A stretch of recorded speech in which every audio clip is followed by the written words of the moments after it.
Hey folks, I'm here with Travis at Backyard Boats in Woodbridge, Virginia, and we're going to do an install of a Torqeedo Ultralight 403AC on the 2019 Hobie Outback. Before we get started with that Outback, I'm going to show off my boat and the Torqeedo setup that I have on it. We're right here on the back. I have the rugged inline mount by Innovative Sportsman, and we have the rock guard there. What's unique about this setup is that we have foot control steering set up here.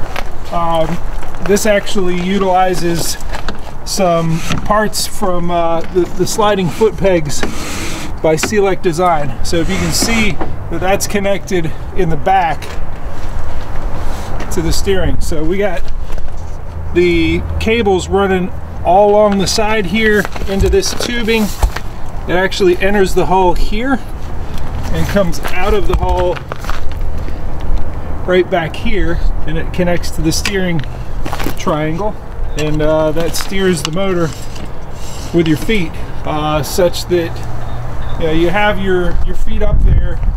You can't really see it. Now, maybe I will get some video of that later. That it's wide enough here that when your Mirage drive is in, it's narrow enough that it doesn't interfere. So you can go very quickly from using your Mirage drive to steering the Torqeedo on the stern with your feet. We'll get that on the water a little bit later, but for now let's jump right into this real simple install. So we're going to take out the 4 screws out of the back here.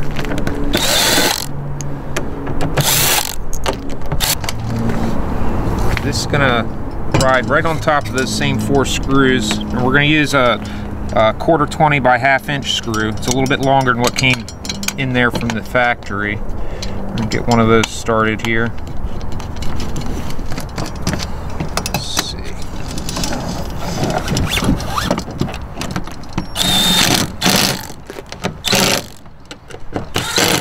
Those zip down, and then we have it mounted. We can start running our control lines. Something I've brought along just as an easy throttle mount. This is the YakAttack Torqeedo throttle mount, so we can find a spot for that up here. All right, so I've already put the Torqeedo throttle on the YakAttack Torqeedo throttle mount. You take this base out of the bottom, that just snaps in. That's something that's pretty nice, that when you want to take your throttle off, you just open that up and this pops out. So I'll go ahead and put that in. There's a little T-bolt in the bottom. I'm loosening this, and it'll slide right into the track here.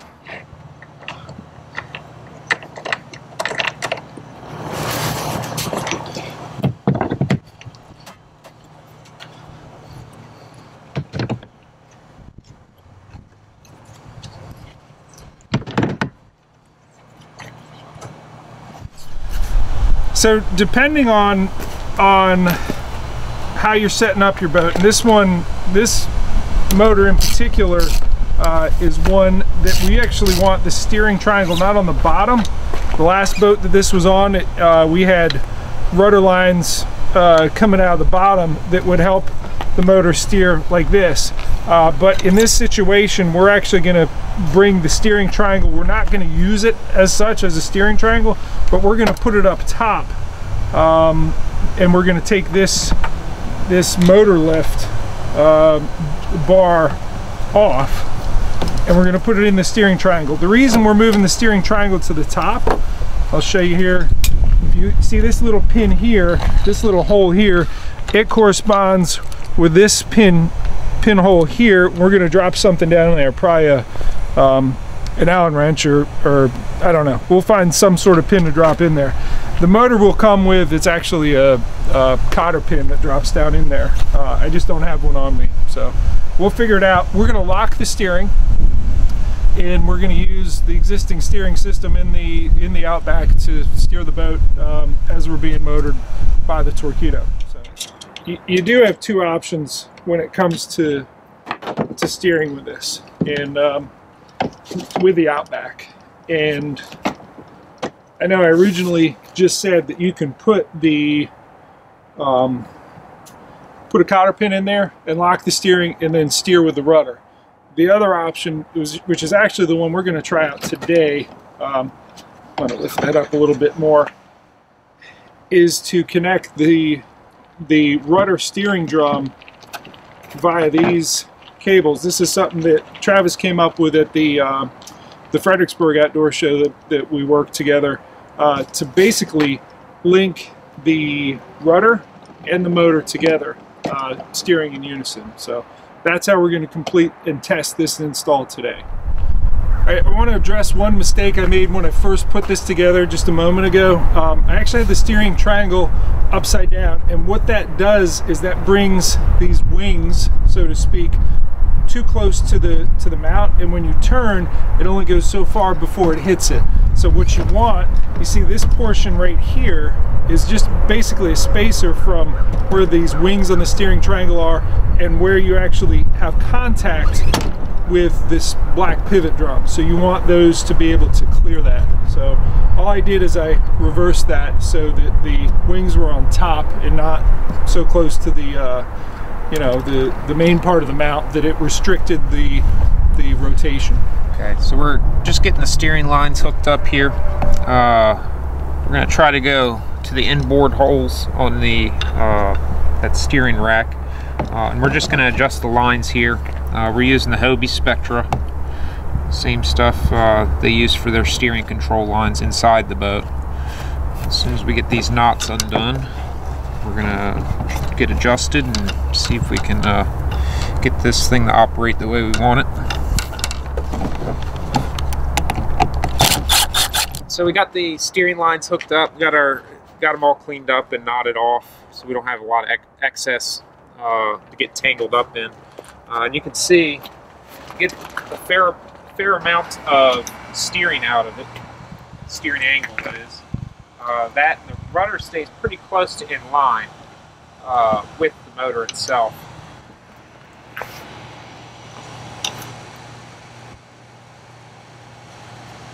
You ought to have a lot of bite in the water. Okay, time to get this on the water. I'm going to show off the stow function right here. We just slide that up. This little part tucks in between these two little metal pieces. We clip that on there, and I'll put this on as a little safety flag. All right, time to hit the water. All right, we're out on Burke Lake in Northern Virginia, and I got the Torqeedo Ultralight 403AC set up here on the back of the Hobie Outback. And one thing I wanted to show is that angle. See how that's angled just slightly backwards. This vertical motor pipe here, having it angled back just a hair, allows for, once the motor gets going and you get a little bit of downward pressure, a little bit of stern squat, it really allows that really high efficiency propeller to be pushing straight back instead of a little bit downward. All right, here with not even half throttle, it's hitting 4.3.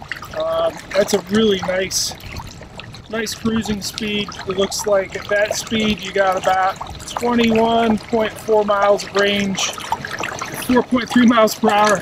That's a whole lot of range. But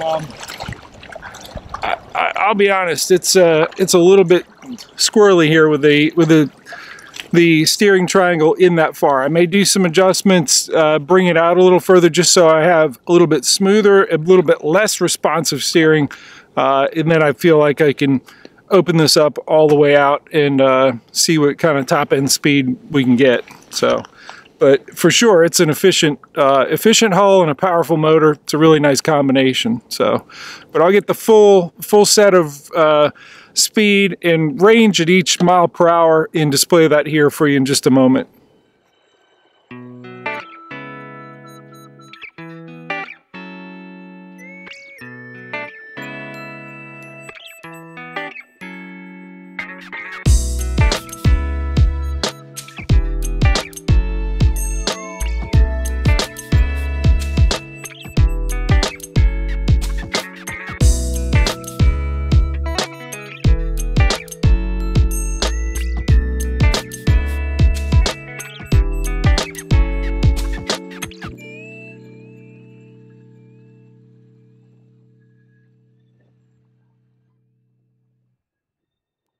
All right, so every boat and motor combination's a little bit different. It always takes a little bit of tweaking to get things dialed in, so to speak, and I've played around with the different trim positions, and the one thing that I didn't really expect to be the deciding factor is in my top end speed, which by the way was 5.5 miles per hour, which is good, especially for a boat this length. That's a really good top end speed. I think that's credit to how forward the seating is in this particular boat.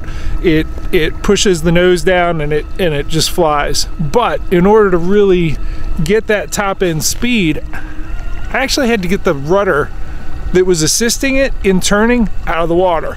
Now, I have it barely in the water and it's not turning as crisply,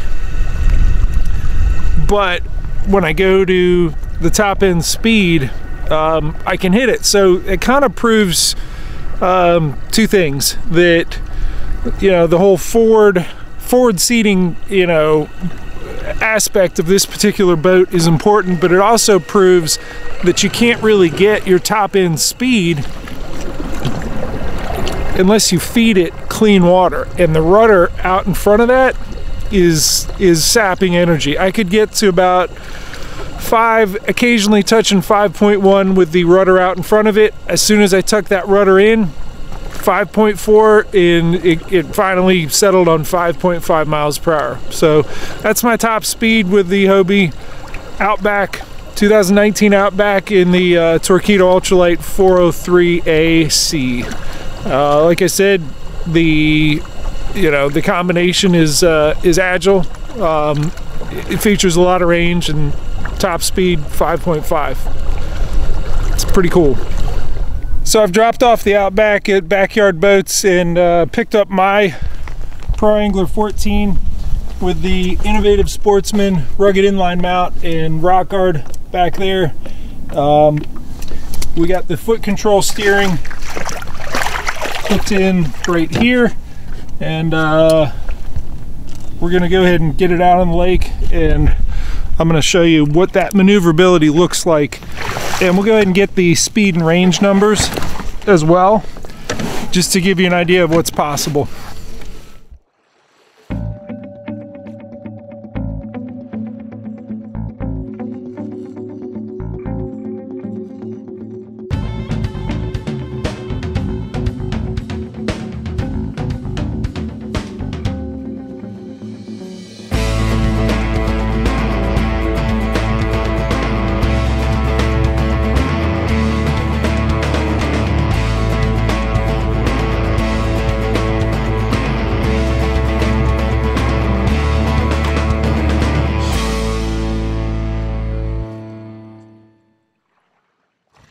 So initially when I set this up, I could only ever hit 5 miles an hour. Some of the gains that I've done, that I've achieved, were by putting weight forward in the boat.